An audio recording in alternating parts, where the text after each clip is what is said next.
신명기 3장 22절 말씀 찾으셨으면 아멘. 예, 찾으신 줄 알고 제가 먼저 한번 읽겠습니다. 너희는 그들을 두려워하지 말라. 너희의 하나님 여호와께서 친히 너희를 위하여 싸우시리라 하였노라. 아멘. 말씀 되새기면서 다 같이 합독하겠습니다. 시작. 너희는 그들을 두려워하지 말라. 너희 하나님 여호와께서 친히 너희를 위하여 싸우시리라 하였노라. 아멘. 다시 믿음으로라는 제목으로 하나님 말씀 같이 나누도록 하겠습니다. 오늘도 축복하면서 옆에 분들하고 인사할게요. 당신은 복의 사람입니다. 인사해. 당신은 복의 사람. 예, 다시 한 번 더 인사할게요. 당신은 정복자입니다. 당신은 정복자입니다. 다시 한 번 더 인사할게요. 당신에게 큰 번성이 일어납니다. 당신에게 큰 번성이 일어납니다. 이제 하이파이브 하겠습니다. 아싸, 번성이 일어납니다. 다른 분하고 아싸, 번성이 일어납니다. 또 다른 분하고 아싸, 번성이 일어납니다. 예, 아싸, 잘 되고 있습니다. 예, 우리는 지금 이제 20주년 예배를 앞두고 있습니다. 다음 주가 이제 20주년 예배인데요. 벌써 그렇게 세월이 지나갔네요. 이제 벌써부터 저 개인적으로는 뭐 벌써 가슴이 두근거리기도 하고, 모든 것이 기쁘고 모든 것이 감사하고 모든 것이 사실 감격스럽습니다. 물론 이제 그 20년의 세월이 결코 쉽지는 않았습니다. 만약에 이제 지금 다시 개척하라라고 한다고 한다면 절대 안 할 거라고 그렇게 말할 정도로, 그렇게 생각할 정도로 결코 그렇게 뭐 쉬운 세월은 아니었습니다. 아니면 다시 개척한다라고 할 때에 어쩌면 이제 지금 한번 이제 개척을 경험해 봤으니까요. 아마 다시 한다고 한다면 철저히 준비해서 할 것 같습니다. 하나님의 비전과 또 그 목적과 방향을 명확하게, 아주 명확하게 설정을 하고, 그리고 비전에 대해서 같이 할 수 있는 그 팀을 먼저 모으고, 그리고 그 팀 가운데 리더를 만들고 먼저 양육하고 먼저 훈련한 뒤에 그렇게 교회를 시작할 것 같습니다.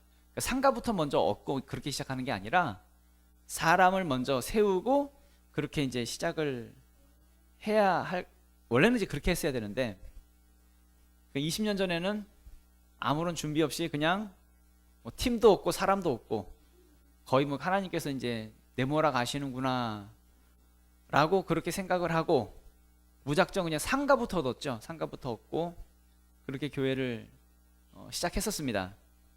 그때는 정말 몰랐습니다. 목회도 몰랐고 어떻게 해야 하는지도 몰랐고요. 물론 어리기도 했지만 그냥 무작정 그렇게 시작을 했었습니다. 그 무식하면 용감하다는 말이 있지요. 딱 맞았습니다. 저놈이 나를 비웃네. 예, 무식하면 용감하다는 말이 있지요. 정말 무식했습니다. 그래서 용감했던 것 같습니다. 그러다 보니까 많이 힘들었고요. 시행착오도 많았고 또 실패도 많이 경험하고, 뭐 전도를 해도 남아있는 사람, 함께하는 사람이 이제 거의 없었죠. 그 초창기 때는. 그래서 여러 사람들에게 많이 상처를 받기도 하고 또 여러 가지 일들 때문에 또 많이 상처를 받기도 하고 뭐 그랬었습니다. 또 그때 당시에 가장 힘들었던 것 중에 하나가 뭐냐면, 그러니까 두려웠던 것 중에 하나가 뭐냐면 이 개척의 터널, 이 긴 개척의 터널을 언제 통과하지? 그러니까 이게 언제 끝날지 모르는 그 개척의 터널이 가장 두려웠습니다. 아무리 애써도 아무리 기도해도 그러니까 교회를 처음 시작했으면 어느 정도 시간이 지나면 이 개척 상황이라고 하는 이 상황이 벗어나야 되는데, 이게 끝나야 되는데 몇 년이 지났는데도 여전히 개척 때하고 똑같은 그 수준에서 교회가 벗어나지 못하는 거예요. 그 마음이 가장 힘들었습니다. 그게 가장 두려웠고요. 이렇게 해서 10년이 지나고 또 20년이 지나고 계속 똑같은 개척 상황이 되어지는 것, 이게 굉장히 두려웠다는 이야기죠. 그러던 중에 이제 어떤 세미나를 한번 갔었는데, 그 세미나에서 이제 그 강사 목사님이 하신 그 강의 내용 중에서 이제 본인도 이제 개척을 했다는 거예요. 개척을 하고 이제 전도를 하고 그렇게 이제 사람들을 데려오고 막 그랬는데 사람들이 다 떠나가더라. 뭐 이런 이야기를 하는 겁니다. 그러다 보니까 이제 저하고 이제 공감이 되고 나도 그런데 이제 그런 생각이 들었지요. 근데 가만히 본인의 상황 속에서 가만히 보니까 자기 개척이 너무 힘들다 보니까 항상 얼굴은 인상을 쓰고 있고 자기는 항상 어둡고 우울하고 마음이 무겁고 힘든 모습으로 그렇게 개척의 상황들을 자기 스스로가 만들고 있더라. 그러니까 자기의 어둡고 우울한 것들이 사람이 누가 왔는데 은연중에 그 사람에게 나의 그것이 흘러가지 않겠냐고.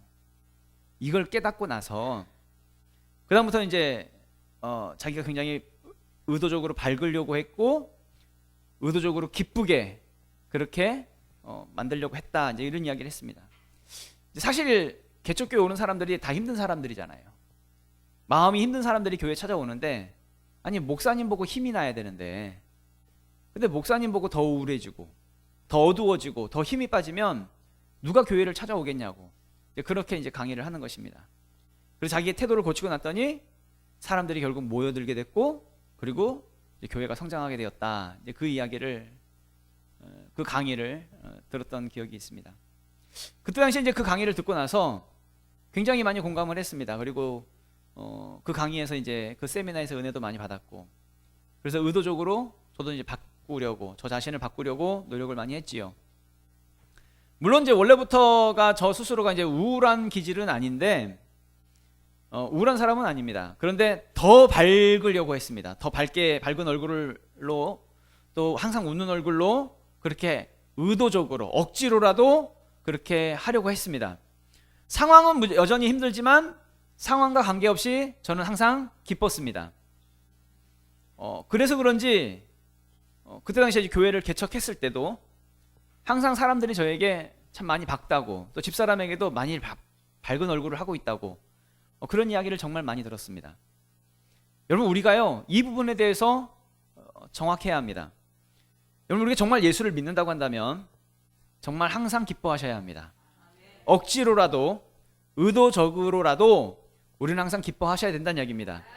데살로니가전서 5장 16절에서 18절 말씀에 이런 말씀이 있지요. 물론 다 아시는 말씀이지만 그냥 읽을게요. 제가 항상 기뻐하라, 쉬지 말고 기도하라, 범사에 감사하라. 이것이 그리스도 예수 안에서 너희를 향하신 하나님의 뜻이니라. 아멘. 여러분 우리는 어떤 상황 속에 있다 할지라도 분명하게 성경이 우리에게 말씀하고 있는 것은 항상 기뻐하라는 것입니다. 물론 쉬지 말고 기도하라, 범사에 감사하라가 중간에 있긴 하지만 항상 기뻐하라. 이것이 그리스도 예수 안에서 너희를 향하신 하나님의 뜻이다 라고 아주 분명하게 말씀하고 있다는 얘기입니다. 그럼 어떻게 항상 기쁠 수가 있을까요? 어떻게 기쁠 수가 있을까요? 다른 게 아닙니다. 성령 받고 거듭나면요 주 안에서 기쁜 것입니다. 저절로 기쁩니다. 억지로 기뻐하라라고 해서 기쁜 것이 아니라 내가 주 안에 항상 머물러 있으면요 기뻐할 수밖에 없습니다. 그냥 항상 기쁠 수밖에 없다고요. 또 하나, 살다 보면 좀 힘든 일들이 있을 수 있잖아요. 그렇다고 할 때에 의도적으로라도 억지로라도 여러분 기뻐하셔야 됩니다. 항상 기뻐하셔야 됩니다. 실제로 우리를 만나는 사람들이 있다고 한다면 나를 만나는 사람들, 나에 대해서 궁금한 부분들이 있다고 한다면 실제로 그 사람들이 하나님에 대해서 궁금한 것이 아닙니다. 예수 믿는 것에 대해서 궁금한 것도 아니고요, 구원받아서 천국 가는 것 이것이 궁금한 게 아닙니다. 그 사람들이 진짜 나에 대해서 궁금한 건 뭐냐면 그 힘든 상황 속에서도 항상 기쁨을 잃지 않는 것, 절망에 빠지지 않고 우울해하지 않고 포기하지 않고 그 힘든 그 상황 속에서도 웃음을 잃지 않는 나에 대해서 기뻐하는 것입니다. 그 어려운 상황 속에서도 잘 되고 있다고 믿음으로 선포하고 실제적으로 잘 되어지는 역사를 만들어내는 나에 대해서 기뻐하는 것입니다. 사도 바울도 인간적으로 보면 사실 아무런 희망이 없는 상황이잖아요. 엄청난 핍박과 고난 속에서 그리고 감옥에 갇혀있는 그 절망 속에서 사도 바울은 빌립보 교회를 향해서 말합니다. 항상 기뻐하라고. 주 안에서 항상 기뻐하라고. 내가 다시 말하노니 기뻐하라고. 또 사도 바울이 말합니다. 내가 주 안에서 크게 기뻐한다고. 그러니까 예수 믿는 사람은 주변의 상황 때문에 기뻐하고, 뭐 잘 되니까 기뻐하고 안 되니까 슬퍼하고, 이것이 아니란 이야기입니다. 상황 따라 기뻐하는 것이 아니라 우리는 주 안에서 항상 기뻐하는 것이란 이야기죠. 우리는 이 세상에서 잘 되면 기뻐하는 사람이 아니죠. 내 삶이 이미 예수님으로 결론이 났기 때문에, 우리는 예수를 믿고 있기 때문에, 그래서 우리는 기뻐하는 것입니다. 그러면 세상에 어떤 상황 속에 있다 할지라도, 아무리 하는 일이 안 된다 할지라도 전혀 우린 두렵지 않습니다. 괜찮습니다. 전혀 상관이 없고요. 하나님이 나와 함께 하시면 우리는 그러면 되는 것입니다. 어떤 상황 속에서도 이기게 하시는 하나님, 나에게 승리를 주시는 하나님, 그 하나님을 믿으면 우리는 기뻐할 수 있는 것이지요.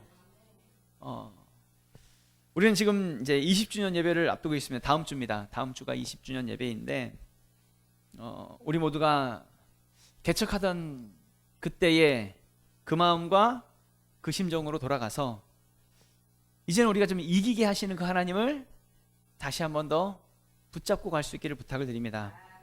하나님은 우리에게 꿈을 주셨습니다. 우리에게 비전을 주셨고요. 그러니까 자녀들은 예언을 하고, 젊은이들은 환상을 보고, 늙은이들은 꿈을 꾸게 하시는 그 꿈을 하나님이 우리에게 주셨습니다. 하나님이 우리에게 꿈을 주셨다고 하는 것은 그 꿈이 물론 쉽게 이루어지는 것은 아니겠지요. 하나님께서 우리에게 꿈을 주셨다고 한다면 그 꿈이 이루어질 것이라고 하는 것을 믿고 나아가는 것입니다. 다시 말하면 믿음으로 이루어지는 것입니다. 그러니까 아브라함이 바랄 수 없는 중에 바라고 믿어서 하나님의 꿈이 이루어졌던 것처럼, 바랄 수 없는 중에 우리도 바라고 믿어서 하나님의 꿈을 이루어내자는 이야기입니다. 예수님이 이런 말씀하셨습니다. 마가복음 5장 36절 말씀 보면은 예수께서 그 하는 말을 곁에서 들으시고 회당장에게 이르시되 두려워하지 말고 믿기만 하라 하시고. 아멘. 꿈을 이루시는 분은 하나님이십니다. 그 일을 행하시고 만드시고 성취하시는 분도 하나님이십니다. 이 땅의 모든 전쟁, 이 땅의 우리의 삶의 모든 싸움들은 다 하나님께 속한 것이지요. 그럼 우리는 뭘 해야 될까요? 두려워하지 말고 믿기만 하라는 것입니다. 예수님 말씀하십니다. 두려워하지 말고 믿기만 하라고. 그러면 되는 것입니다. 그래서 우리의 모든 삶이, 우리의 모든 사역이 믿음으로 가자는 이야기입니다. 안 되는 건 맞아요. 보이지 않는 건 맞아요. 지금 바랄 수 없는 중에 있다고 하는 것도 맞아요. 그런데 믿고 가자고요. 두려워하지 말고 믿고 가자는 이야기입니다. 다윗이 있었습니다. 어린 다윗이 아버지의 심부름으로 전쟁터에 갔더니 그때 블레셋 장수 골리앗이 하나님의 군대를 조롱하고 있는 겁니다. 근데 이 골리앗과 싸울 수 있는 사람이 이스라엘에는 어느 누구도 없었습니다. 이스라엘에도 많은 장수가 있었는데, 많은 군사들이 있었는데 어느 누구도 이 골리앗 앞에 나가서 싸우려고 하지를 않는 것입니다. 그때 어린 다윗이 이 골리앗 앞에 서게 됩니다. 그럴 때 솔직히 인간적으로 두려웠을까요? 안 두려웠을까요? 두려웠겠지요. 여러분, 우리가 누군가와 1대1로 싸운다라고 하는 것이 이게 굉장히 두려운 일이지 않겠습니까? 뭐 예를 들어서 우리 찬서가 지금도 복싱을 하나요? 복싱을 쉬고 있나요? 지난번에 한번 찬서가 스파링을 한번 한 것을 이야기를 하더라고요.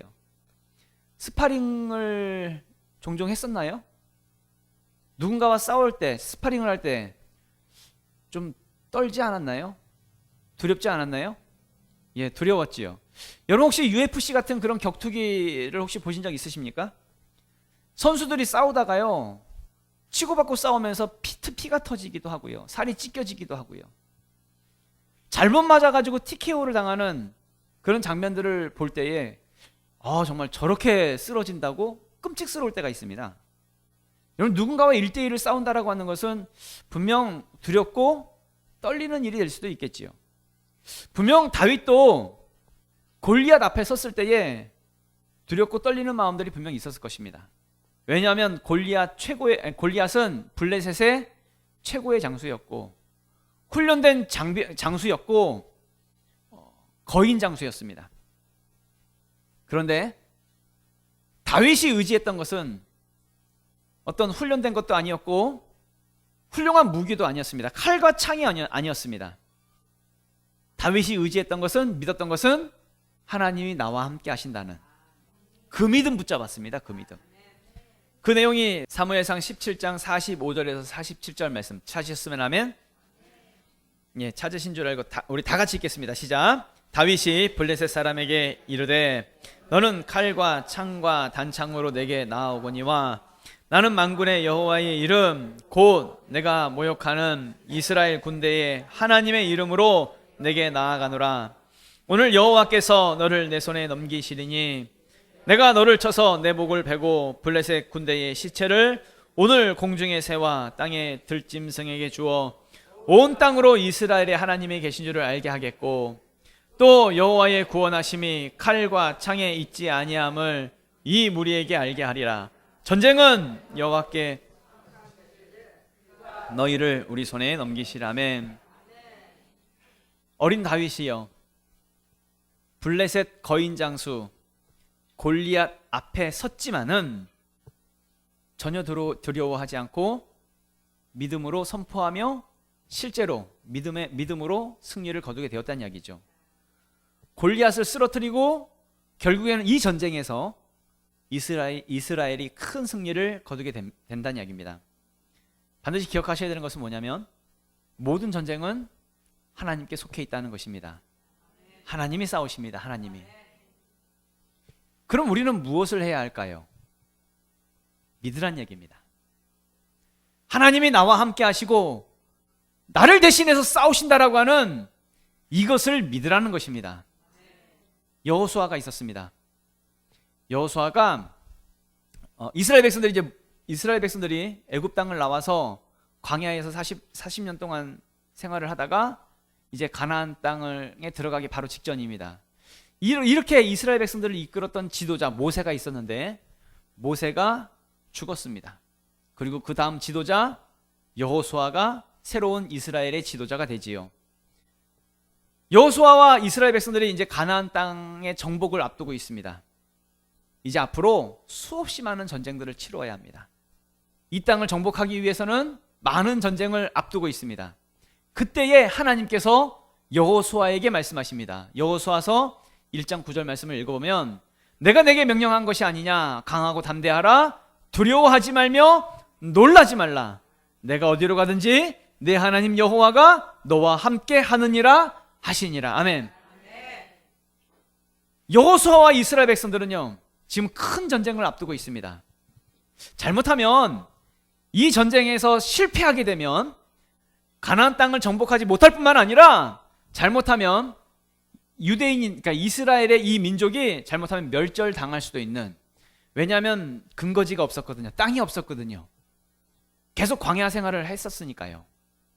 잘못하면 멸절당할 수도 있는 굉장히 무서운 상황입니다. 두려운 상황입니다. 근데 하나님이 말씀하십니다. 강하고 담대하라, 두려워하지 말라, 하나님이 너와 함께 하신다고. 여호수아는 하나님의 말씀을 믿음으로 취했습니다.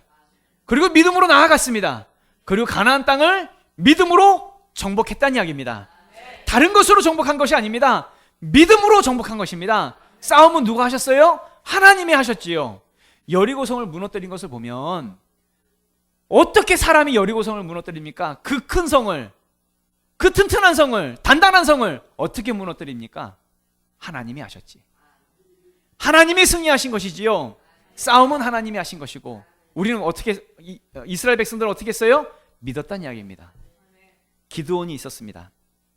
사사시대의 기드온은 원래 직업이 농사꾼이었습니다.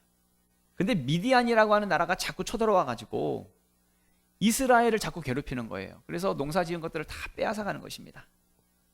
기드온은 이 미디안이 자꾸 쳐들어와서 농사 지은 것을 빼앗아 가는 것에 대해서 두려워하고 벌벌 떠는 그냥 평범한 농사꾼이었습니다. 사사기 6장 11절 말씀 보면은 여호와의 사자가 아비에셀 사람 요아스에게 속한 오브라에 이르러 상수리 나무 아래에 앉으니라. 마침 요아스의 아들 기드온이 미디안 사람에게 알리지 아니하려 하여 밀을 포도주 틀에서 타작하더니 라고 되어 있죠. 미디안 사람들이 자꾸 쳐들어오니까 미디안 사람들 알리지 아니하려고, 그러니까 몰래 숨어가지고 밀을 타작하고 있더란 이야기입니다. 그런 농사꾼이었습니다.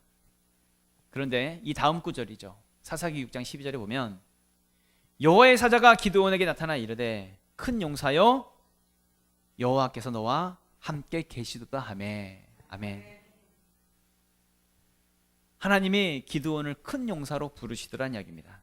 기드온은 원래 큰 용사가 아니었습니다. 싸움을 잘하는 사람도 아니었고 뭐 전략과 전술에 능한 사람도 아니었고 그냥 전쟁이나 싸움을 전혀 할 줄 모르는 그냥 싸움을 두려워하는 농사꾼이었습니다. 그런데 하나님이 기드온을 큰 용사여 라고 하면서 부르십니다. 이 기드온은 하나님의 말씀을 믿음으로 붙잡습니다. 하나님이 여호와께서 너와 함께 계시도다 라고 하는 이 말씀, 하나님이 함께 하신다라고 하는 그 말씀을 기드온은 붙잡습니다. 그리고 나중에 기드온이 이제 300명의 군사를 데리고 밤중에 미디안 군대가 진쳐 있는 그 진영에 들어가요. 그래가지고 나팔과 항아리와 횃불을 들고 다니면서 막 소리치고 이제 다니는 거죠. 여호와를 위하라, 기드온을 위하라.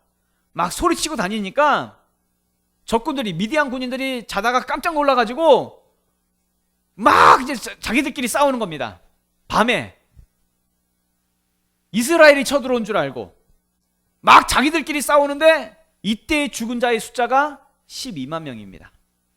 그리고 도망치는 미디안 군인들 쫓아가서 잡아 죽여서 15,000명을 더 죽입니다. 그래서 미디안 군인들이 전부 13만 5천 명이 죽임을 당하게 되지요. 하나님은 기드온 군대 300명을 통해서 미디안 군대 13만 5천 명을 멸절시키는 큰 승리를 이루셨다는 이야기입니다. 믿음이 그렇게 한 것입니다. 믿음. 하나만 더 얘기할게요. 이스라엘 백성들이 애굽 땅을 나왔습니다. 그리고 이제 광야에 막 접어들었을 때에 아말렉이라고 하는 아말렉 족속이 이스라엘 백성들에게 쳐들어옵니다. 쳐들어왔을 때에 광야에서 이제 싸움이 일어나죠. 전쟁이 일어나지요. 출애굽기 17장 8절부터 13절입니다. 찾으셨으면 하면 다 같이 읽도록 하겠습니다. 시작. 그때에 아말렉이 와서 이스라엘과 르비딤에서 싸우니라. 모세가 여호수아에게 이르되 우리를 위하여 사람들을 택하여 나가서 아말렉과 싸우라. 내일 내가 하나님의 지팡이를 손에 잡고 산 꼭대기에 서리라. 여호수아가 모세의 말대로 행하여 아말렉과 싸우고 모세와 아론과 훌은 산 꼭대기에 올라가서 모세가 손을 들면 이스라엘이 이기고 손을 내리면 아말렉이 이기더니 모세의 팔이 피곤함에 그들이 돌을 가져다가 모세의 아래에 놓아 그가 그 위에 앉게 하고 아론과 훌이 한 사람은 이쪽에서 한 사람은 저쪽에서 모세의 손을 붙들어 올렸더니 그 손이 해가 지도록 내려오지 아니한지라. 여호수아가 칼날로 아말렉과 그 백성을 쳐서 무찌르니라. 아멘. 예, 이스라엘이 아말렉 족속과의 그 전쟁 속에서 모세가 손을 이렇게 들면 이스라엘이 이기고 모세가 손을 내리면 이스라엘이 지는 것입니다. 그때 이제 모세 옆에서 아론과 훌이, 모세가 계속 손을 계속 들고 있으면 이게 힘들어서 들 수가 없잖아요. 그러니까 한 사람씩, 한쪽에서는 이제 모세가, 아론이 잡아주고 한 손은 이제 훌이 잡아주면서 모세가 계속 손을 들고 있도록 도와줘서 이스라엘이 큰 승리를 거뒀다. 뭐 그런 내용이죠. 그런데요, 솔직히 세상에 어떤 전쟁이 손을 든다고 이기고 손 내린다고 지는 그런 전쟁이 어디 있습니까? 솔직히 이게 이성적으로 맞는 얘기입니까? 이게 논리적으로 맞는 얘기냐고요. 전혀 맞지 않죠. 세상적인 기준으로 보면 전혀 맞지 않는 이야기입니다. 그렇다는 것은 이스라엘이 이긴 것은 칼과 창에 있는 것이 아니란 이야기입니다. 어떤 전술이나 어떤 기술이나 방법에 있는 것도 아니란 이야기입니다. 그럼 무엇으로 이긴 것일까요? 믿음으로 이긴 것입니다. 내가 싸우는 것이 아니라 하나님이 싸우신다는 믿음이지요. 나 혼자가 아니라 하나님이 나와 함께 하셔서 이기게 하신다는 그 믿음이지요. 모든 전쟁은 하나님께 속했다라고 하는 그 믿음으로 이겼다는 것입니다. 바로 이 땅을 살아가는 우리의 전쟁이 바로 그래야 한다는 것입니다. 세상의 방법으로, 세상의 어떤 전술이나 기술로 우리는 그것으로 싸우는 것이 아닙니다. 세상적인 방법으로 싸운다고 한다면 세상 사람들이 더 잘 압니다. 예수 믿는 우리는요, 절대로 세상 사람들 이길 수가 없습니다. 세상의 방법으로는 쫓아갈래야 쫓아갈 수가 없습니다. 그러니까 우리는 무엇으로 싸워야 할까요? 믿음으로 싸워야지. 믿음. 다윗도 골리앗을 쓰러뜨릴 때에 방법으로 싸우지 않았습니다. 세상의 요령으로 싸우지, 무기 가지고 싸우지 않았습니다. 믿음으로 이겼습니다. 여호수아도 가나안 땅을 정복할 때에 믿음으로 정복했고요. 기드온과 300명의 용사도 미디안 군대 13만 5천 명을 죽일 때에 믿음으로 이겼던 것입니다. 이스라엘이 아말렉과의 전쟁에서 큰 승리를 거뒀을 때도 다른 것이 아니었습니다. 믿음으로 이긴 것입니다. 그 외에도 성경에 나오는 대부분의 승리의 역사들, 대부분의 믿음의 사람들은요, 다 믿음으로 세상을 이긴 것이지요. 히브리서에 나오는 믿음의 사람들을 보면 어떻게 표현하냐면 세상이 감당하지 못한다, 감당할 수가 없다라고 그렇게 표현을 하고 있습니다. 믿음이 그런 것입니다. 믿음. 그러니까 예수 믿는 우리는 다른 것으로 싸우는 것이 아니라 믿음으로 싸우자고요. 믿자고요. 하나님의 그 꿈을, 그 비전을, 물론 지금 보이지 않지만, 지금 바랄 수 없는 중에 있지만 한번 믿고 그렇게 싸워보자는 이야기입니다. 우린 지금 다음 주지요, 20주년의 그 시점에 우리는 서 있습니다. 다시 한 번 더 우리 개척하는 마음으로 다시 우리 다 같이 한 번 더 믿음으로 시작해보자는 이야기입니다. 내가 싸우는 것이 아닙니다. 어쩌면 지금까지 내가 싸워왔기 때문에 그래서 우리가 힘들었고, 그래서 그동안 우리는 두려웠었고, 그래서 우리는 많은 실패를 했는지도 모릅니다. 그러니까 이제 내가 싸우지 말고 모든 전쟁은 우리가 하나님께 다 맡기고 우리는 그저 믿음으로, 믿음 하나 붙잡고 그렇게 한번 나아가 보자는 이야기죠. 하나님께서 우리 교회에 주신 비전, 그 꿈이 그 하나님의 꿈이 우리 교회를 통해서 이루어질 때까지, 여기 한 사람 한 사람을 통해서 하나님의 그 비전과 꿈이 이루어질 때까지, 교회에 주신 비전, 그 10,000명의 비전이 반드시 성취될 때까지 쉬지 말고 포기하지 말고 그렇게 우리 달려가자는 이야기입니다.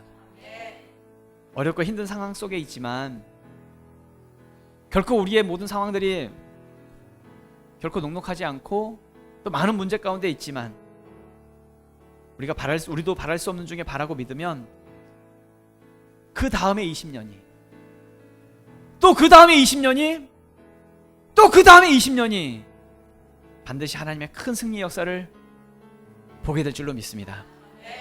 그렇게 우리가 달려갈 수 있기를 원합니다. 절대 세상에 지지 말고, 돈 몇 푼 때문에 지지 말고, 여러분 회사에 있는 부장님이나 사장님에게 절대 지지 말고, 세상에 지지 말고, 어떤 핍박과 조롱과 어떤 어려운 상황이 있다 할지라도 그 상황 때문에 지지 말고 오직 믿음으로 하나님의 꿈대로 반드시 이루어가는 우리 지명교회, 그리고 우리 모든 성도님들 다 될 수 있기를 예수 그리스도의 이름으로 축원합니다. 다 같이 일어나서 기도하도록 하겠습니다.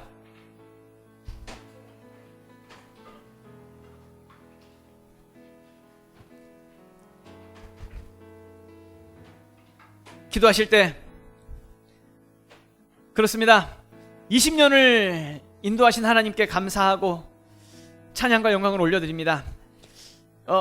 앞으로의 20년, 그리고 또 20년, 그리고 또 20년이 반드시 하나님의 그 승리의 역사가 우리 교회 가운데에 나타나게 될 것입니다.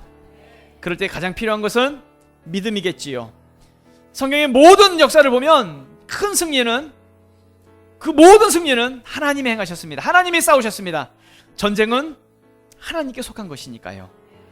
사람이 싸우는 것이 아닙니다. 나의 방법으로 싸우는 것이 아닙니다. 우린 그저 믿을 뿐이지요. 하나님이 일하신다고, 하나님이 행하신다고 우리 믿는 믿음으로 믿음 붙잡고, 하나님 우리도 큰 승리를 이룰 수 있도록 우리를 도와주시옵소서. 우리 주여 한번 외치고 우리 통성으로 기도하겠습니다. 주여!